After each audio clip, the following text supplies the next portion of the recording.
Gênesis capítulo 19 e 17. Havia aí uma profecia.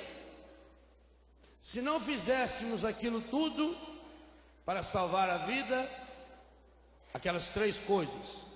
Primeira, não olhar para trás. Segunda, não te detenhas em parte alguma da planície. Terceira, foge para a montanha, senão perecerás. Vamos continuar essa reflexão agora, lendo o Evangelho de São Mateus, no capítulo 7, o versículo 24. É a conclusão do discurso, a conclusão do Sermão da Montanha, a conclusão do sermão sobre a felicidade. Mateus é Novo Testamento, depois do Gênesis.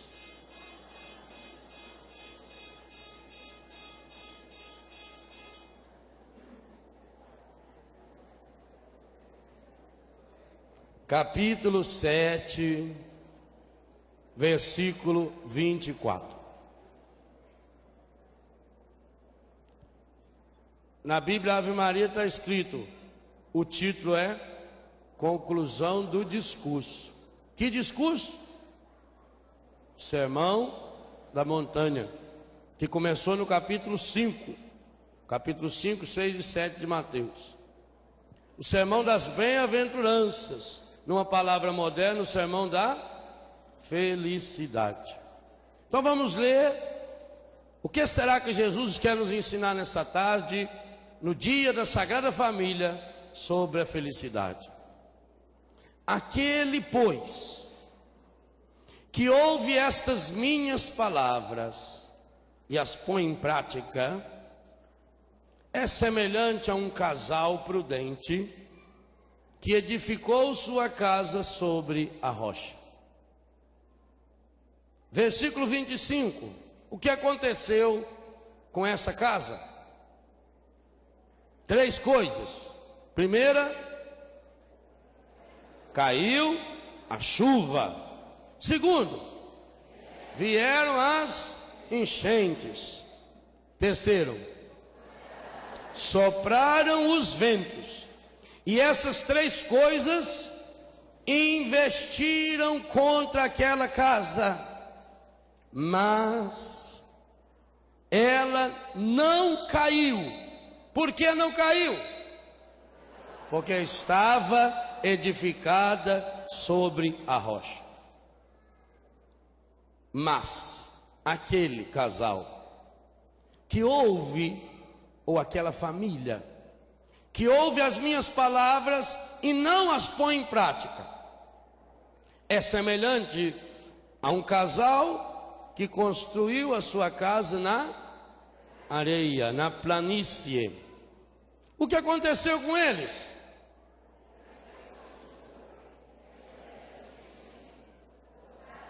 Pronto. O pessoal que está à minha direita lê o versículo 25. O que aconteceu com a casa com aquela casa construída em cima da rocha? Mas espera aí, é para ler junto com o pessoal da esquerda que lê o versículo 27.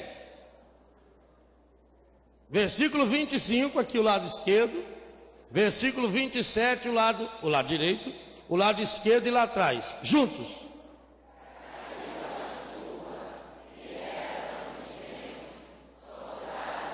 Eu acho que vocês não entenderam. Esse lado é para ler o versículo 25. Esse é para ler o versículo 27. Juntos.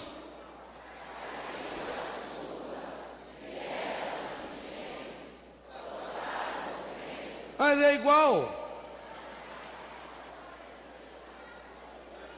Será que não é um erro na tradução da Bíblia? Observaram que Jesus falou exatamente as mesmas palavras? Na mesma sequência, caiu a chuva. Vieram as enchentes.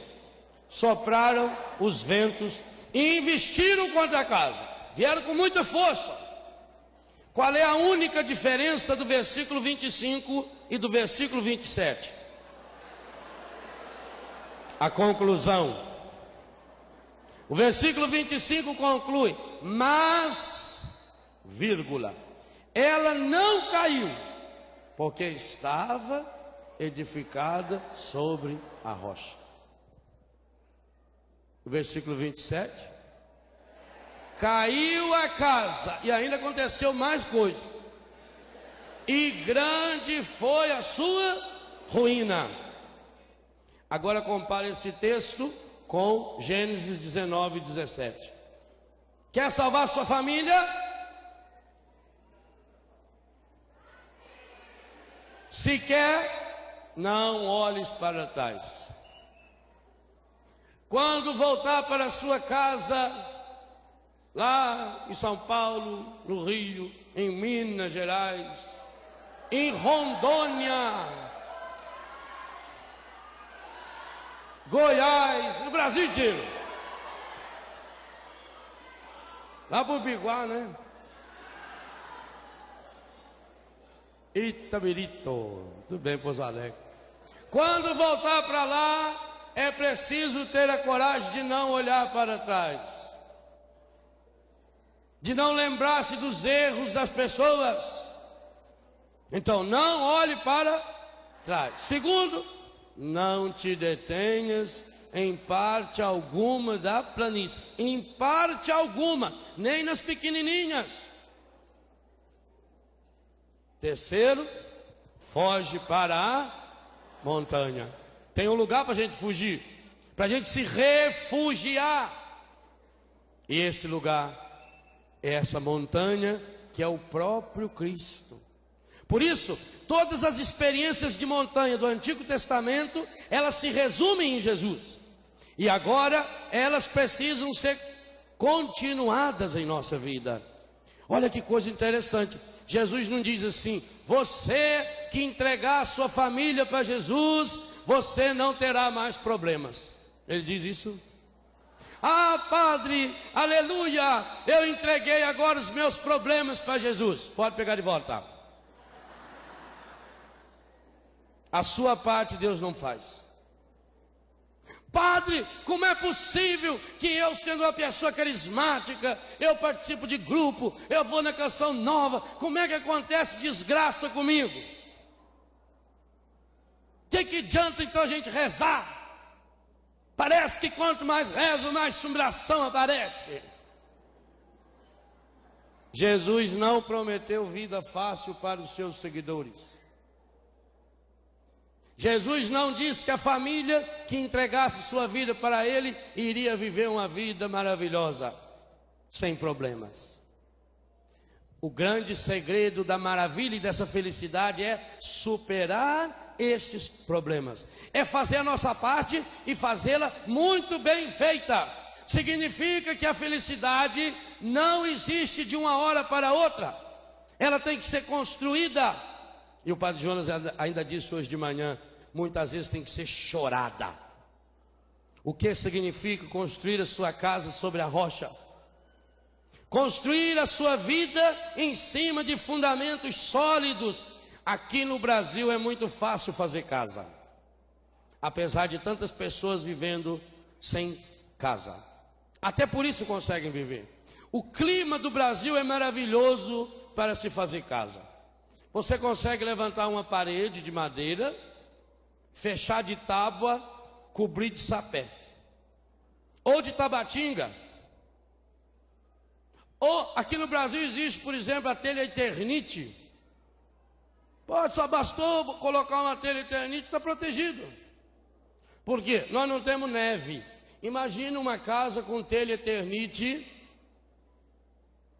na Alemanha, na Suíça, aonde a temperatura chega a 30 graus para baixo de zero e vai juntando 1,5 m, 2 de neve em cima do telhado. Por que as casas europeias, o telhado são assim? Você acha que é para ficar de mão posta rezando? É para a neve escorrer. O que eles gastam para fazer um telhado na Alemanha, nós fazemos 3 casas no Brasil. Eu estive na Alemanha em 93, eu fui numa universidade que ensinava a fazer janela. Para nós, janela é só pôr uma tábua assim com a tramela que fecha e pronto.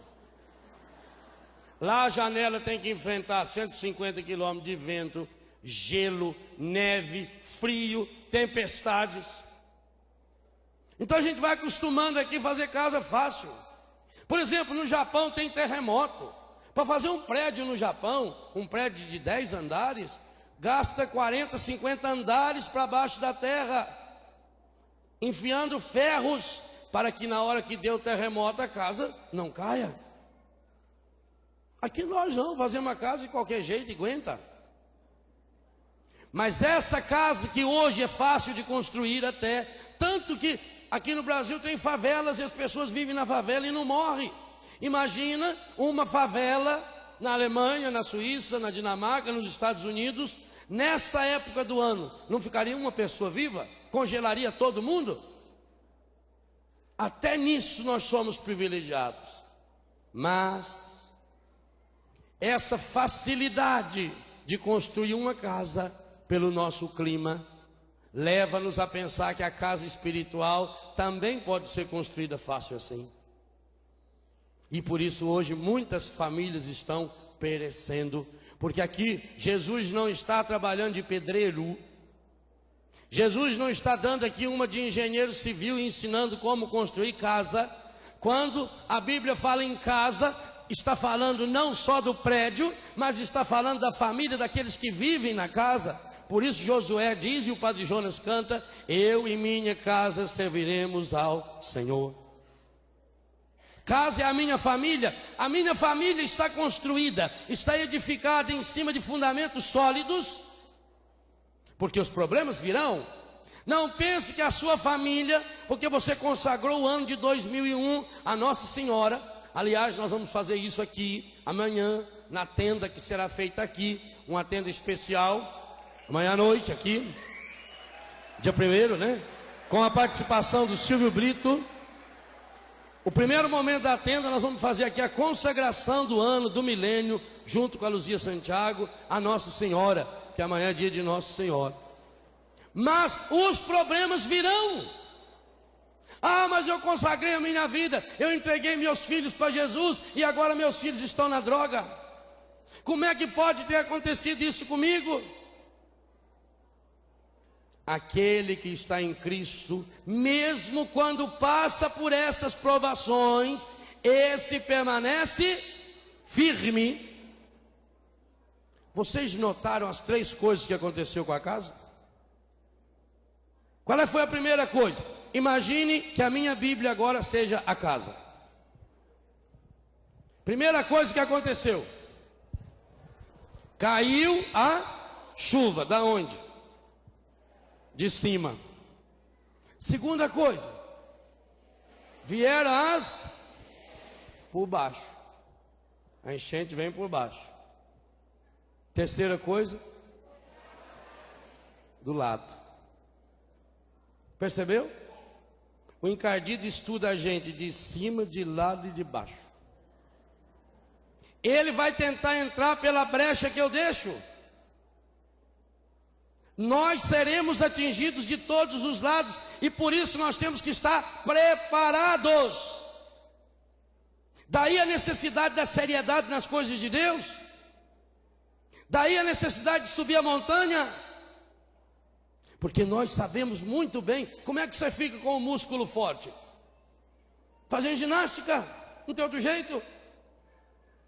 É lutando, é trabalhando. O homem da roça, ele trabalha na roça, ele pega uma brasa na mão porque não queima, porque tem calo. A pele dele resiste.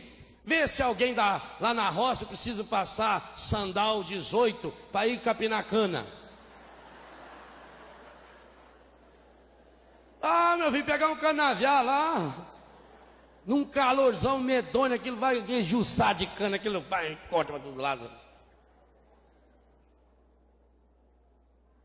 A pele está firme. Então nós precisamos estar treinados nas coisas de Deus, espiritualmente firmes, mas nós queremos as coisas rápidas.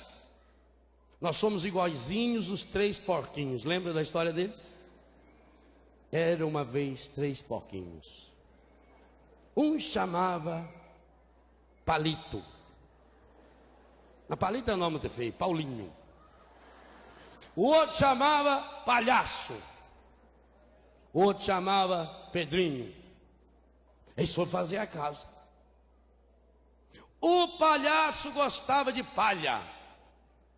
A casa dele ficou pronta em um dia. A casa mais bonitinha. Tudo branquinho, as palhinhas amarradas. Uma belezinha. Aquela casinha bonitinha, casinha de boneca. E ele ficou insultando os outros 2 irmãos. Aí, a minha casa já está pronta. Vamos, seus molenga. O Paulinho foi fazer a casa dele de madeira, mais difícil. Tinha que buscar madeira, trazer a madeira na boca. Porco carregar madeira é difícil. Já viu o porco carregar madeira? Difícil. Levou uma semana para fazer. Aí se juntou o palhaço e ficaram insultando o irmão. Aí o irmão dele fazendo de pedra a casa mais feia. Pedra branca, pedra amarela, pedra vermelha, pedra preta, pedra maior, pedra menor. Ele machucou um monte. Caiu pedra no focinho dele, caiu pedra no pé dele. Tudo machucado. Ele empurrando assim, no focinho, aquela pedra morra acima. E os irmãos dele brincando, insultando. E vem ajudar, e eu? Nós já temos nossa casa. Passou um tempo, veio o lobo. Você já viu que certos canais de televisão tem lobo até no nome? Eu acho interessante isso.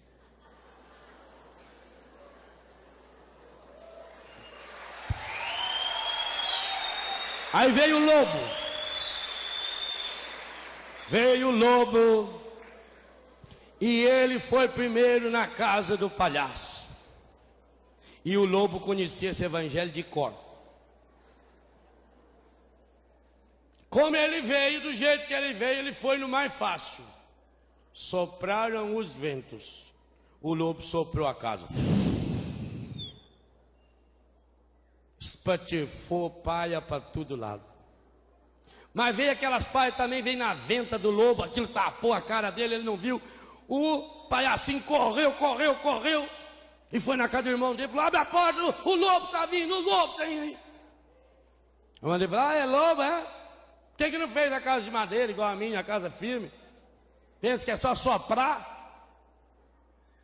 Pelo amor de Deus, vai o lobo lá. Aí deixou o irmão entrar. E o lobo está lá, o lobo chegou, o lobo já tinha know-how. O encardido sempre vem pegar aquilo que ele deixou. Aqui, a isca, ele sabe qual é a isca que a gente gosta.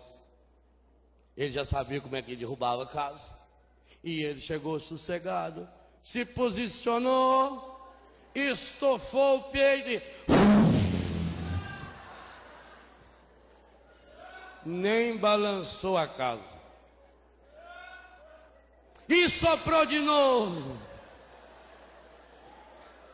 Voltou na casa dele, pegou... Mateus capítulo 7, falou, não adianta soprar. Ah, vieram as enchentes por baixo. Eu vou arrancar a casa. Vira enchente significa amolecer o fundamento da casa. E ele começou a chacoalhar. Fazer igual um tio meu quando fazia cerca. Nunca terminava de fazer a cerca, porque punha o poste, o morão, socava, depois que socava ele chacoalhava para ver se estava firme. Nunca ficava firme. Levava um dia para ficar. Tá ruim isso aqui. O lobo começou a chacoalhar. Conseguiu ir levantando a casa. Mas no que ele levantou um tantinho assim, os porquinhos já correu. E foi para a casa do Pedrinho. Pedrinho, o lobo. E o Pedrinho olhando na fechadura, ah, é o lobo, é. Corre, vamos brincar, joga a paia nele. Minha casa é muito feia. Vocês não emprestaram nem o band-aid aquele dia pra mim, pôr no nariz, que eu machuquei no focinho. Nem metiolate. Eu tô magoado com vocês. O lobo tá vindo. Ah, tá. Mas tava vendo, né? Tava olhando. Quando ele viu que o lobo tava vindo, ele abriu a porta e disse, ai, graças a Deus. Ai. O lobo chegou tranquilo. O lobo já tinha know-how. Chegou, se posicionou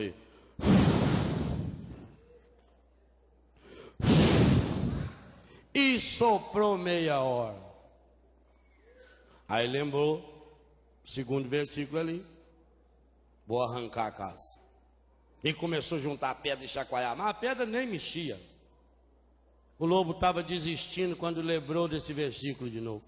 Ah, mas era 3 coisas.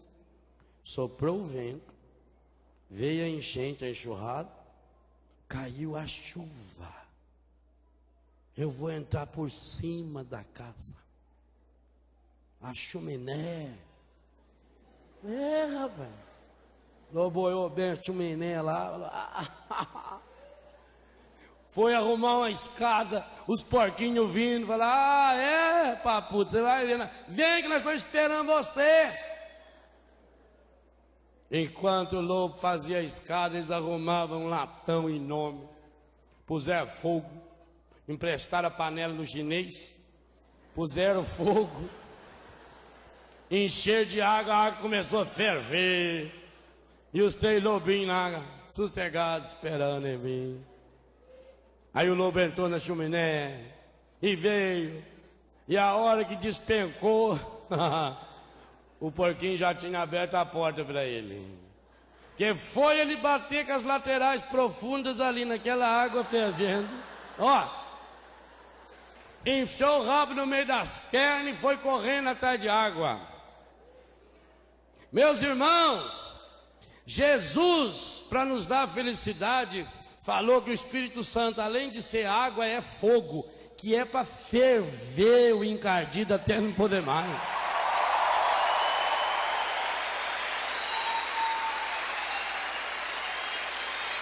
Mas é para ferver de uma vez.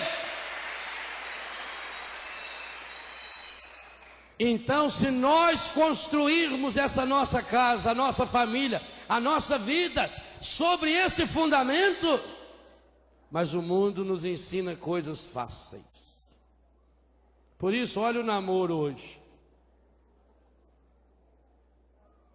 Começa a namorar, e nem começa a namorar, já estão transando. É, porque o senhor sabe como é que é, né, padre? Eu não sei não, ué. Nunca saí com você, agora como é que eu vou saber? É, porque os tempos mudaram. Mudaram mesmo. Mudaram muito. Começa a namorar já. Quantas famílias vê isso dentro de casa? Porque quantos casais que se dizem católicos têm a ficha de aluguel de fitas na videolocadora, e a fita que mais aluga é filme pornográfico. O dia que um casamento, para funcionar, precisa de uma fita pornográfica, joga a fita e o marido fora da janela. Isso é uma degradação.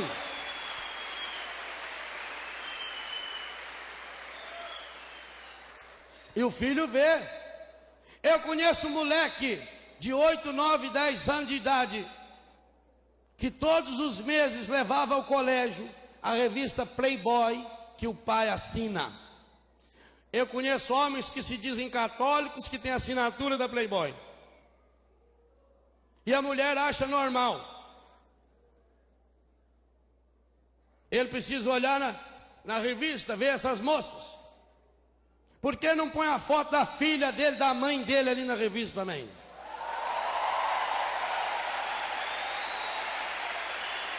Devia pôr.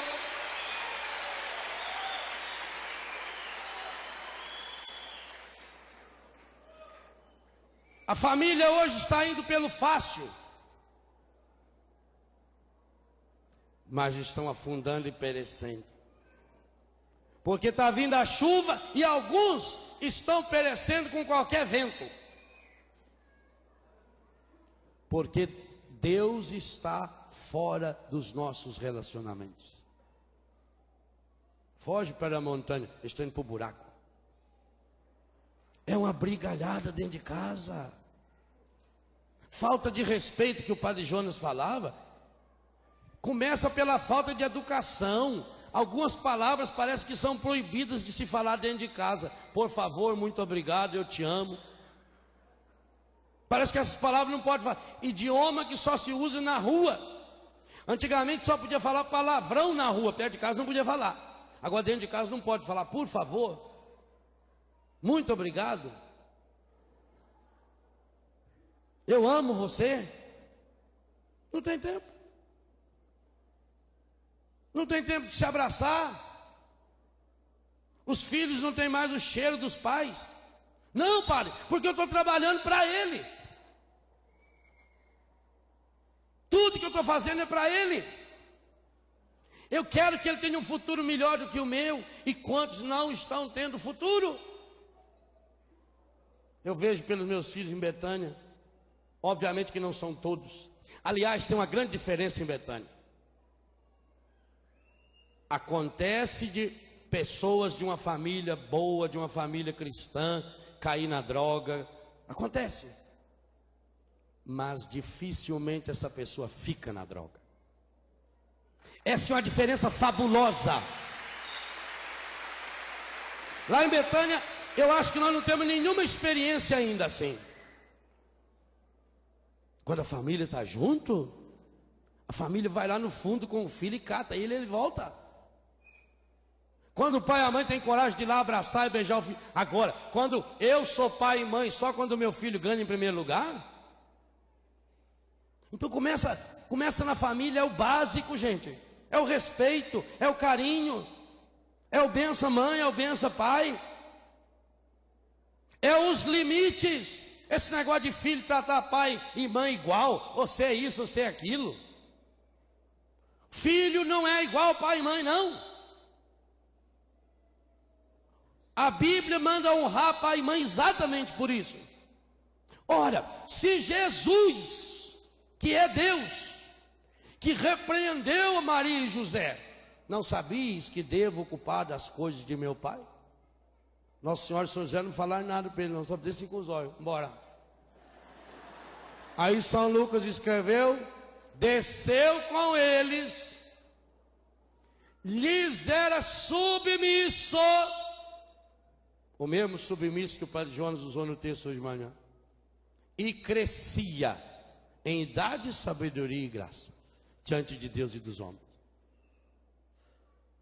Se na pedagogia de Deus, Jesus, para ser humano, precisou de um pai e de uma mãe, que fossem presença, nós não podemos esquecer que Jesus com 12 anos, ele era um adolescente. Um adolescente podia até ser rebelde. Parece até uma certa rebeldia quando ele fala para o pai com a mãe meio petulante assim, não sabias que devo ocupar-me das coisas do meu pai? Sabia, mas você volta com nós. Vamos embora, meu filho. E foi. Conseguiu enganar os dois 3 dias só. A hora que deram o fato, voltaram. E outra, voltaram os dois. José e Maria voltaram. Maria não falou, ô José, volta lá e vai ver o rapazinho que ficou lá. Ô, mas você é mesmo, né? Por isso que eu falo que esse menino puxou seu pai.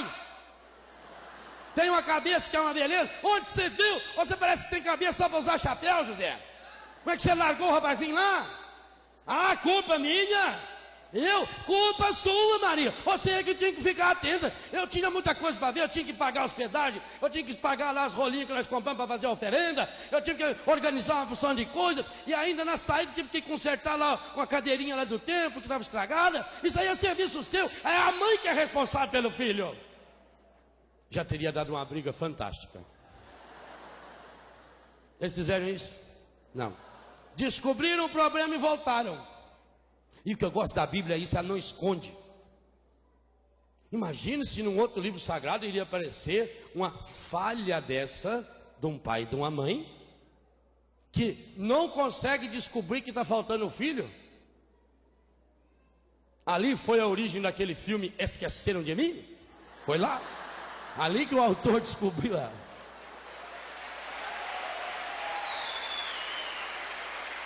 Mas eles foram atrás. Foram buscar o menino. E São Lucas diz 2 vezes: Jesus lhes era submisso. Agora tem pais aí que hoje não tem mais autoridade nenhuma sobre o filho. O filho faz o que quer. Molequinho e menininha com 12, 13, 14 anos pega o carro e briga na televisão, e come o que quer, e come a hora que quer, e chega a hora que quer em casa, e o pai, padre, eu não sei o que eu faço. Eu sei. Quer mandar para mim lá uns dias? Manda. Mas vai ser do nosso jeito. Precisa ter limites. A casa tem que ser firme em cima de uma rocha. E rocha significa firmeza, e não areia, que é moleza. É muito fácil construir em cima da areia. Basta ajeitar lá assim, já dá de... Acabou, a areia está pronta. Coisa mais fácil que tem. É preciso construir em cima da rocha. Leva tempo. Pedra é pesado, é difícil de quebrar, tem que socar. Sua. Por isso que São João diz no Apocalipse: os mornos vão ser vomitados da boca de Deus. Meu irmão, minha irmã, por que a família está perecendo? Porque deixamos Deus de lado. Que lugar Deus ocupa? O Dunga perguntava aqui: que experiência pessoal eu estou tendo de Jesus nesse encontro? E eu faço a mesma pergunta em outras palavras: que lugar Deus ocupa em nossa vida, em nossa casa? E é triste, mas é verdade. Na grande maioria das casas, Deus ocupa o último lugar. Último. Está fora.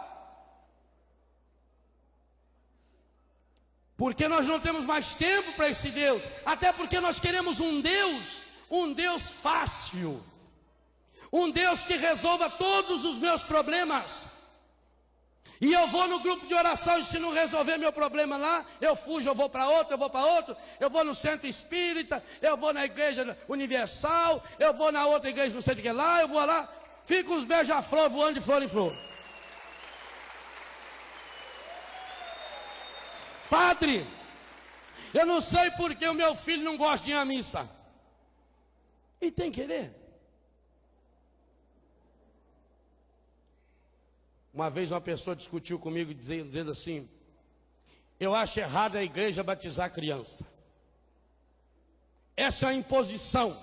Não podia fazer. Tinha que deixar crescer para saber se queria ser católico ou não. Eu falei, também acho. Mas acho também um absurdo o pai e a mãe tratar da criança. Sabe lá se ela quer comer aquilo? Dá banho na criança. Não devia dar. Por um nome. Deixa crescer. Ah, mas isso são coisas essenciais. O único essencial em nossa vida, pode faltar tudo. O único essencial na nossa vida é Deus. Único.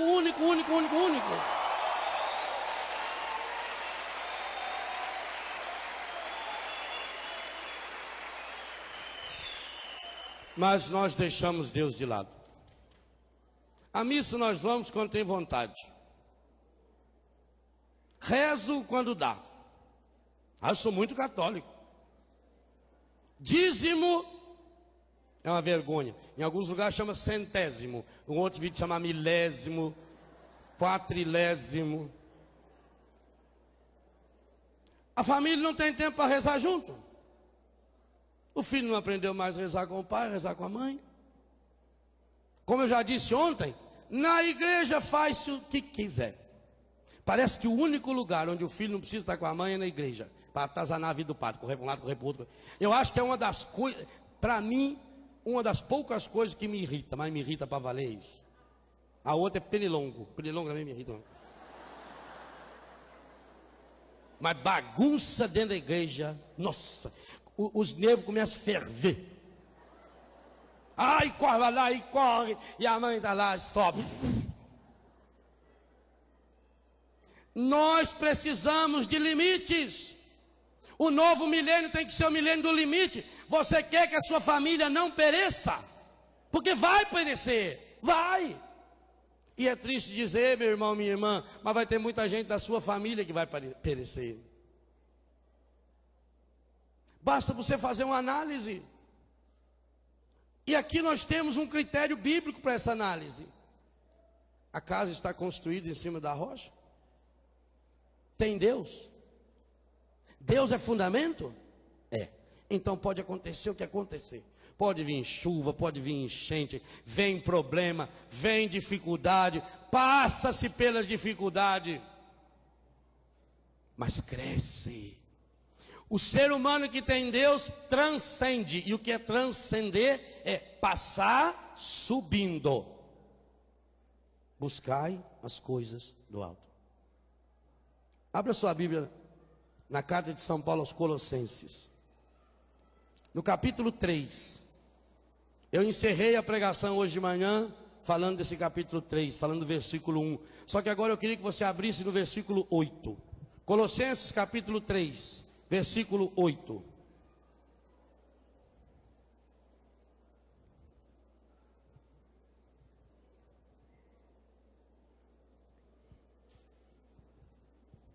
Acharam?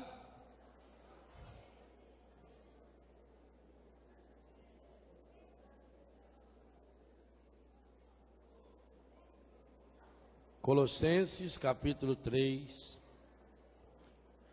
Quem não achou não precisa conversar não, que eu leio. Agora, quando? Entre vírgula aí, né? Agora é já. Agora, porém, deixai de lado todas estas coisas. Essas coisas que estão destruindo a família. Ira, animosidade, maledicência, maldade, palavras torpes da vossa boca, nem vos enganeis uns aos outros. Veja como é que São Paulo sabia tanto da nossa vida, não? E tem gente que precisa ir ainda nessa mulher que olha a carta para descobrir a vida sua. Só lê aqui que já tem o meu retrato aí, ó. Ira, animosidade. A animosidade é espírito de briga. Tem gente que tem esse dom de brigar com os outros. A pessoa olha para ele e fala: quem que está me olhando? Maledicência. Sabe que ele é maledicência? O que é? Maledicência. Falar mal. Falar mal da vida dos outros. Normalmente é o segundo idioma mais falado no mundo. Pode saber, quase toda pessoa poliglota. Maledicência. Maldade. Palavras torpes da vossa boca. Palavrão. Meu Deus do céu, certos diálogos de família. No namoro é uma maravilha. Eles falam baixinho no ouvido do outro. Que nem eu vi um casalzinho sentado ali agora há pouco. No ouvido. Gosto de falar no ouvido, faz que as costas assim na espinha ainda, né? Ele fala baixinho, ela fala baixinho. Depois que casa no começo é assim também. O marido fala, a mulher escuta. Depois a mulher fala, o marido escuta. Passa um tempo, já começa a aumentar o tom de voz. Marido fala, a mulher não escuta mais. A mulher fala, o marido não escuta mais.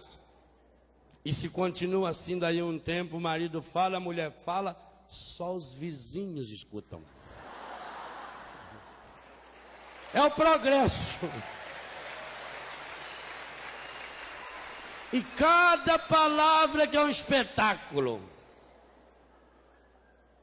Inventa a palavra.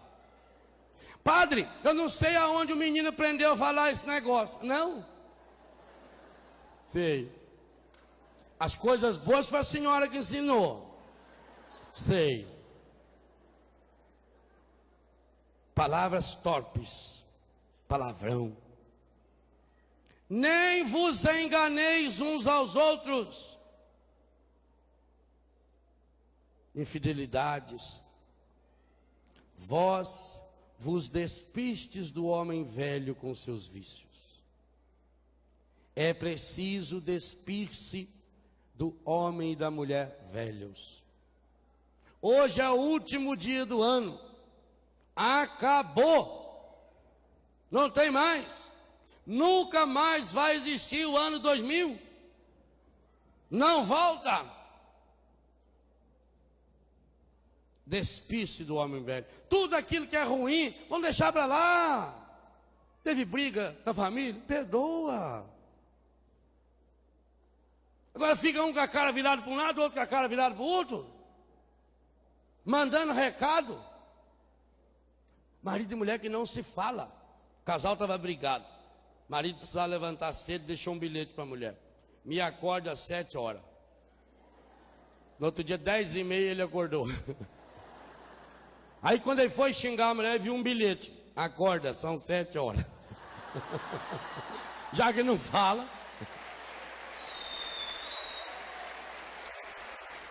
Discussão, briga. Então, ou não se falam, ou o medo, a gritaria. E muitas vezes, quantos maridos, quantos filhos, quantas mulheres sofrem calados, mas para levar o relacionamento. Não existe esse amor de novela, não, gente, isso aí é bobagem. Todo mundo aqui sabe que amar é tirar pedaço da gente, tirar pedaço dói. Amar é se sacrificar.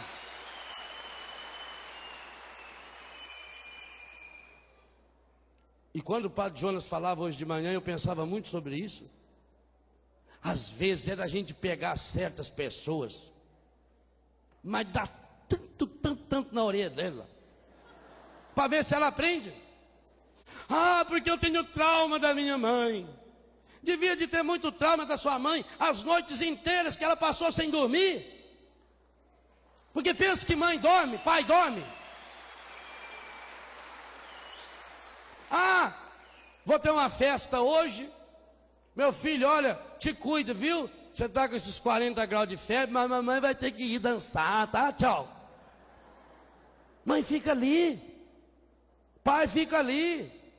E corre atrás de remédio, e reza, e corre atrás de médico, que às vezes não tem dinheiro. Desde pequenininho. E como é que se paga isso? E aliás, quem esperar pagamento nunca amou. Porque amar é dar-se. E Jesus nos ensinou isso com a vida dele. Ah, eu tenho mágoa porque um dia meu pai me falou isso.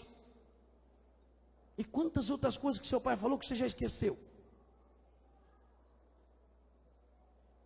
Quantas e quantas vezes ficou o dia inteiro no sol, na chuva, para você? Ah, eu tenho mágoa porque meu pai gostava mais do meu irmão, da minha irmã. Então a pessoa precisa passar pelo sofrimento uma vez na vida mesmo. Mas para valer. Não esse sofrimentozinho que alguns têm, não. Tem que ser um sofrimento para valer. Como estão vivendo os cristãos hoje no Paquistão.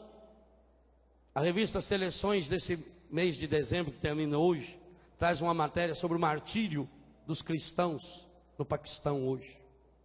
Na Geena, uma menina de 7 anos, O pai com os vizinhos começa a ouvir os seus gritos e vão ver 4 rapazes muçulmanos que estão estuprando-a.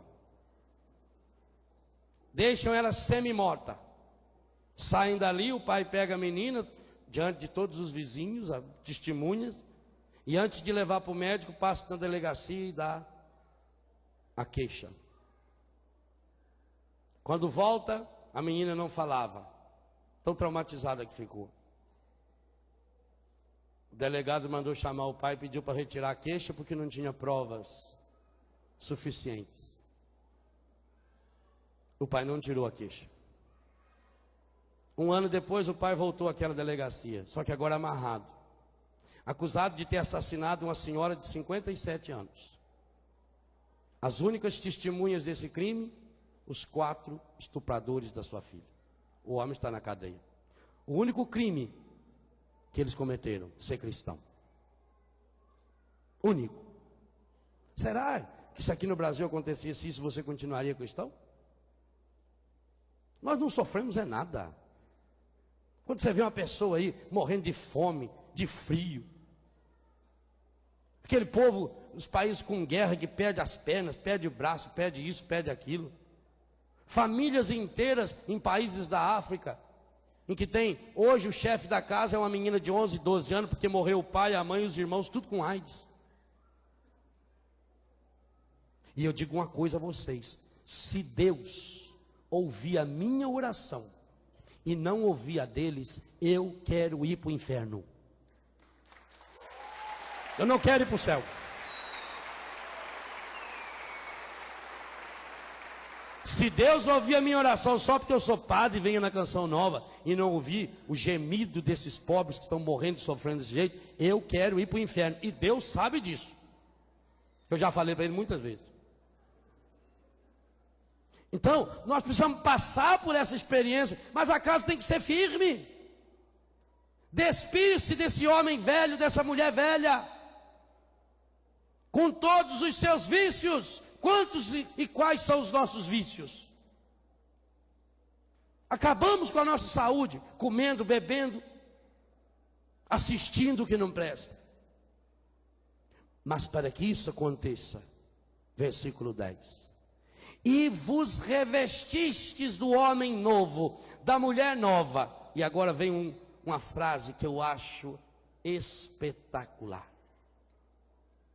E vos revestistes do novo, que se vai restaurando constantemente. Restaurando constantemente a imagem daquele que o criou até atingir o perfeito conhecimento. Que se vai restaurando constante. Essa restauração é uma obra constante. Cada dia nós damos um passo. Ela não é mágica. Não é um estalar de dedos. É uma caminhada. E uma longa caminhada se faz com pequenos passos. Na firmeza, na renúncia, no sacrifício, na luta, na garra. Mas tem que ter fundamento que me segura. Agora, se eu quero as coisas fáceis, eu quero construir a minha vida sobre coisas fáceis, eu não quero saber de fazer renúncia. Tem algumas partes no evangelho que não é para mim, isso eu não gosto. Quando o evangelho quer interferir no meu namoro, no meu relacionamento de marido e mulher, de pai e de mãe, na minha vida de padre, na minha vida de jovem, isso aí eu deixo do lado. Eu quero vir na Canção Nova, eu quero cantar, eu quero rezar, eu quero que o Padre Jonas ponha a mão na minha cabeça, eu quero falar com o Dunga, com o Ricardo, eu quero tudo isso.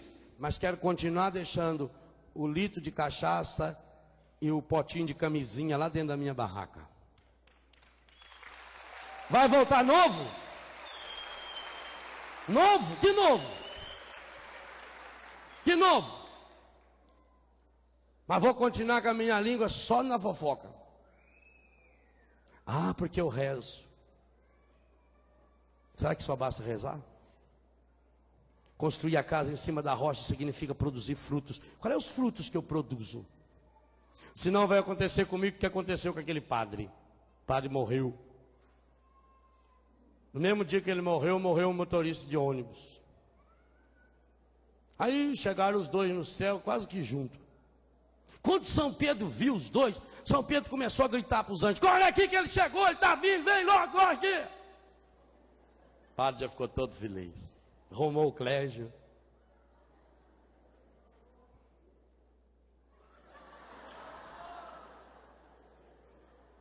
Veio aqueles anjos tudo. Nossa, bem-vindo, e foram tudo no motorista de ônibus.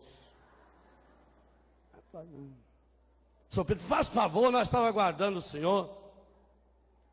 Anjo Rafael, suíte número 2. Aí foram aqueles anjos levando ele carregado. Chegou lá, aquela suíte, coisa mais linda do mundo. Aquele quarto enorme. Aquela cama, nuvens brancas. Na parede, nuvens azuis. Ele deitou sozinho lá no meio daquele colchão. Ah, temperatura que era uma maravilha. E o padre ficou lá na portaria. Passado umas 2 horas, o padre tocou de novo a campainha. São Pedro veio e falou: ah, desculpa. A gente ficou tão impressionado aí, tão entusiasmado com a chegada do novo membro da família. O senhor põe não o nome? Põe nome. Eléo Tarcísio Gonçalves Pereira. Ah, profissão. Oi, tá vendo aqui não? Tá achando que eu tô com o pescoço fora do lugar? Foi Clégima? Ah, padre. Muito bem. O senhor faz favor de preencher esse fichário aqui. Tem umas 615 perguntas, mais ou menos, um calhamaço. Uma caneta Bic, assim, que eu não escrevia direito, tinha que estar esquentando embaixo dela para escrever. Preencheu todinho.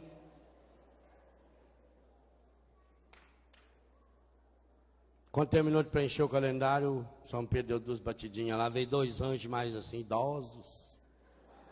Um até que estava com a asa meio emendada. Pavilhão 18, beliche 323. Pavilhão, beliche. Mas vai reclamar do céu? Foi, né? Chegou lá, aquele pavilhão, imagina a cama dele, 323, parte de cima ainda. Olhou, aquilo era a cama que não acabava mais. Deitou ali, mas ele não conseguia dormir. Ele levantava de noite, vinha, passava em frente ao colega que chegou, olhava.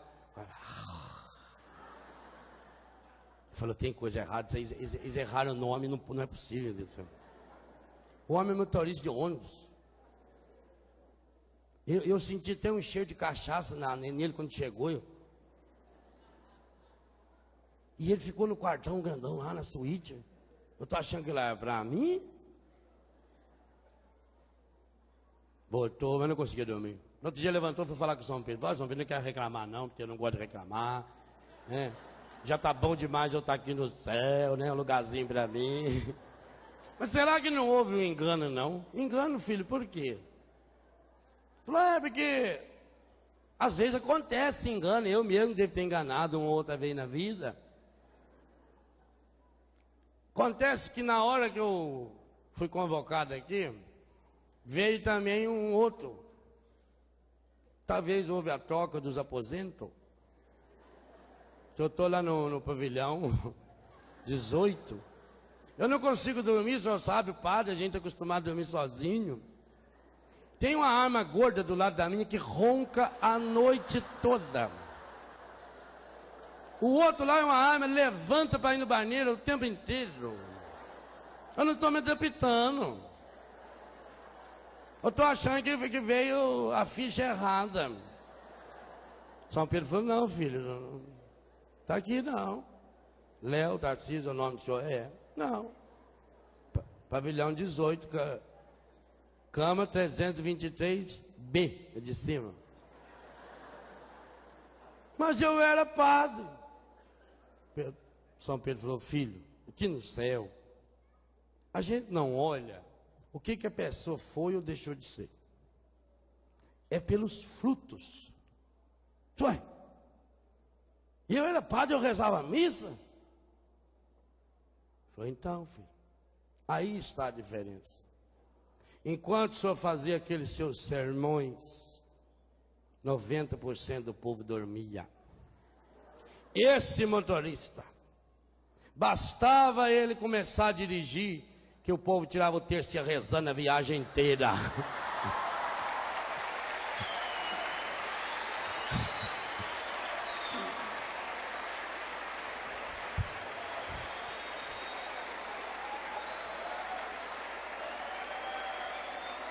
Aqui, de boas intenções, a parte lá de baixo está lotada.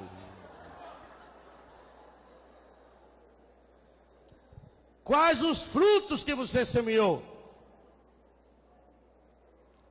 Às vezes a gente acha, porque eu sou da família católica, eu sou isso, eu sou aquilo. Se eu não vou deixando o Espírito Santo constantemente ir restaurando essa minha imagem destruída pelo pecado, se eu não tomo essa decisão, e essa decisão é quando? Está aí, é agora. Agora, pois, deixai de lado todas estas coisas, todas. Pense em quais as coisas que você precisa deixar de lado. Pense nos vícios, na maledicência, nas brigas, tudo isso que está aí. Vós vos despistes do homem velho. Gente, olha a chance que Deus está nos dando a cada um de nós. Mas talvez a gente vai ser igualzinho o Nicodemos que fala, Senhor, por acaso vai ter jeito de eu entrar de novo na barriga da minha mãe para nascer? E Jesus olhou para ele e pensou, anta, você é doutor? Eu estou falando de um novo nascimento. É preciso nascer da água, é preciso nascer do Espírito. É essa restauração que Deus quer fazer em nossa vida. Essa transformação, esse homem novo, essa mulher nova. Isso não é uma coisa mágica, não é uma coisa de hora para outra. É fruto de luta, de perseverança, de persistência, de garra. Mas para isso é preciso que estejamos construídos em cima da rocha. Vamos pedir ao Senhor. Pai Santo, Pai querido, Pai amado, na Eucaristia que nós celebraremos nessa tarde, nós queremos colocar no seu coração, hoje, pelas mãos de Maria, pelas mãos de José, da Sagrada Família de Nazaré, nós queremos colocar a nossa vida, a vida das nossas famílias. Quantos e quantos problemas e dificuldades passamos ao longo desse ano 2000 ou até esse ano 2000? O desemprego, as drogas, separações, brigas, desuniões, quantas coisas negativas nos aconteceram. E nós sabemos, Senhor, e reconhecemos que muitas e muitas vezes isso aconteceu porque edificamos a nossa casa em cima da areia. Fomos para o caminho mais fácil. Aquilo que nos exigia sacrifício, dificuldades, nós deixamos de lado. Mas hoje nós queremos recomeçar, Senhor. Nascer de novo. Começar essa vida nova. Colocar o nosso coração, Senhor, na luz do Teu coração, para que seja restaurado, curado, sarado e transformado. Eu quero, Senhor, me despir hoje desse homem velho, dessa mulher velha que eu sou, que vive na aparência, e eu quero revestir-me desse novo, Senhor, que vai se restaurando constantemente a sua própria imagem. Restaura-me, Senhor. Sim, Senhor, restaura as áreas quebradas, feridas e machucadas do meu coração e da minha vida.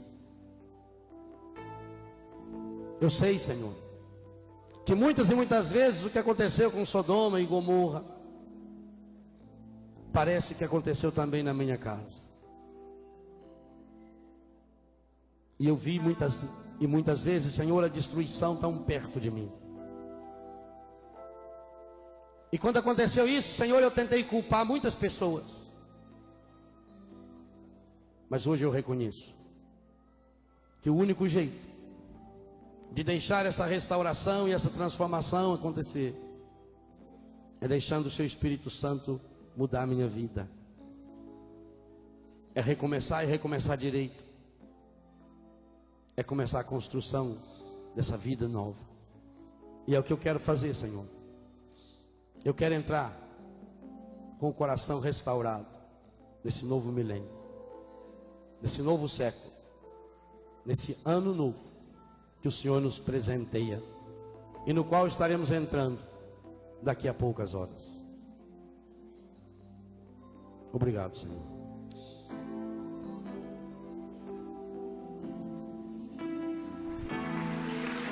Em verdade te digo, quem não nascer de novo